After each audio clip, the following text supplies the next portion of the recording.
आज की रिपोर्ट जो है वो बड़ी ही विचित्र है और आश्चर्यजनक है, क्योंकि जब मैं ये रिपोर्ट बना रहा था तो कभी खुशी कभी गम का एहसास हो रहा था।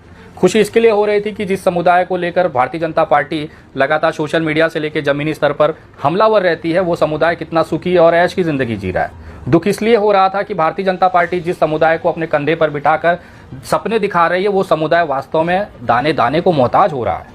आज जो रिपोर्ट मैंने बनाई है वो भारत के वित्त मंत्रालय की वेबसाइट से ली हुई जानकारी और तथ्यों के आधार पर बनाई है।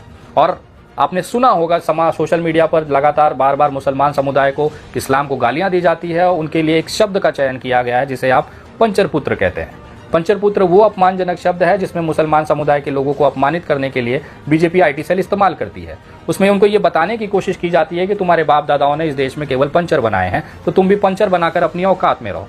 लेकिन जब इनकी औकात को वित्त मंत्रालय की वेबसाइट पर मैं देखने गया तो मैं एकदम हतप्रत हो गया। मैं आश्चर्यचकित हो गया कि क्या वास्तव में भारतीय जनता पार्टी इतना बड़ा झूठ अपने कार्यकर्ताओं और देश के लोगों को बताने की, क्या ये जानकारी सार्वजनिक नहीं हो पाती? क्या कोई सोशल मीडिया, यूट्यूबर या फिर समाचार चैनल इस मामले को, इस रिपोर्ट को प्रदर्शित क्यों नहीं करता? शायद ये अगर मीडिया और जनता के बीच में आ जाए तो शायद भारतीय जनता पार्टी का ये जो भ्रम है कि मुसलमान दाने दाने को मोहताज है, खून के आंसू रो रहा है, नरेंद्र मोदी जी ने मुसलमानों का नट टाइट किया हुआ है, शायद ये भ्रम टूट जाएगा और देश को जो असली हकीकत है वो दिख जाएगी। आपको ये भी सुना होगा पंचरपुत्र के साथ साथ कि लगातार भारतीय जनता पार्टी के जो कार्यकर्ता हैं वो मुसलमान और इस्लामिक बहिष्कार की बात करते हैं। इसका मतलब यह है कि कोई भी इंसान जो सनातनी हिंदू भाई है वो किसी भी मुसलमान के साथ में कोई भी आर्थिक व्यवहार नहीं करेगा, उनका आर्थिक बहिष्कार करेंगे ताकि मुसलमानों की आर्थिक तौर पर कमर टूट जाए और वो दाने दाने को मोहताज हो जाए। लेकिन क्या होगा कि अगर मुसलमानों ने इस देश के अंदर यही ट्रेंड अपना लिया, अगर मुसलमानों ने भी आर्थिक बहिष्कार की घोषणा कर दी, तो उस समय हमारे भारत की स्थिति क्या होगी? क्या हमारे देश का जो आर्थिक रीढ़ है वो टूट जाएगा?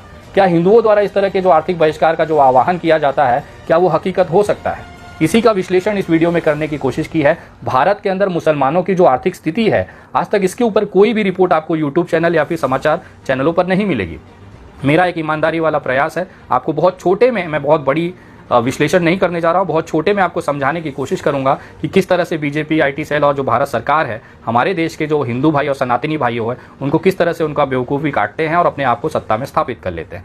यही कारण है कि आज जो सबसे ज़्यादा खून के आंसू रोने और दाने दाने को मोहताज और संघर्ष करता हुआ समाज दिख रहा है वो सनातन समाज ही है।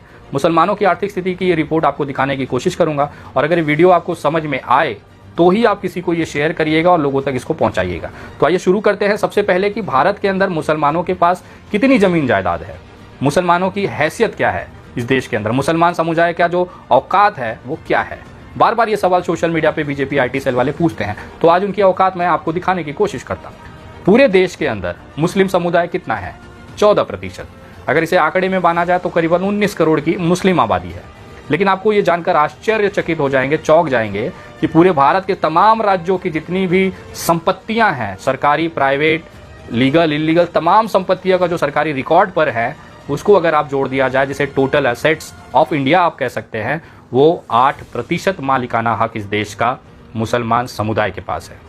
सोचिए, 14% आबादी, 19 करोड़ की जनसंख्या वाला एक समुदाय के पास 8% देश की पूरी संपत्ति का मालिकाना हक है। और केवल इतना ही नहीं, अगर भारत के अंदर निवेश की बात की जाए तो ये आंकड़ा करीबन 32% है। मुसलमानों के समुदाय से निकले हुए जेब के पैसे से ये देश चल रहा है, जो आंकड़ा 32% के आसपास है। पूरे देश की GDP है 3.17 लाख करोड़ $, उसमें से अगर आप 32% कैलकुलेट कर लीजिए तो उतना पैसा भारत के अंदर मुसलमानों का लगा हुआ है। अगर मुसलमानों ने आर्थिक बहिष्कार कर दिया तो हमारा देश की जो आर्थिक रीढ़ है वो पूरी तरह से चरमरा जाएगी। हिंदू समाज का जो व्यक्ति है वो कितना पैसा एक दिन में कमाता है, उसकी इनकम क्या है, आय क्या है, मुसलमानों की आय क्या है? वित्त मंत्रालय के सरकारी आंकड़े के हिसाब से आपके स्क्रीन पे ये जो टेबल दिख रहा है ये वहाँ से मुझे मिला। इसमें क्लियरली लिखा है कि हिंदू समाज का जो एक इंसान है उसके एक दिन की औसत आय जो है 168 रुपये है, 168 रुपीज़, और एक मुस्लिम समाज का जो औसत आय है वो 160 रुपये है। समझिए, केवल 8 रुपये का फ़र्क है। हिंदू समुदाय 110 करोड़ है, मुस्लिम समुदाय केवल 19 करोड़ है। 110 करोड़ की आबादी वाला हिंदू समुदाय जिसमें हिंदुत्व की सरकार है, भारतीय जनता पार्टी की सरकार है, योगी जी हैं, मोदी जी हैं, सारे लोग हैं, उसके बावजूद हिंदू की जो इनकम है केवल 168 रुपये है। और जो मुसलमान प्रताड़ित हो रहा है, उनको जेलों में ठूसा जा रहा है, उनके काम धंधों को तोड़ा जा रहा है, उनका बहिष्कार किया जा रहा है, उनकी इनकम जो है 160 रुपया है। अगर आप साल का औसत निकाला जाए तो एक हिंदू इंसान की जो आय है वो 61,423 रुपया है। और उसके उलट मुसलमान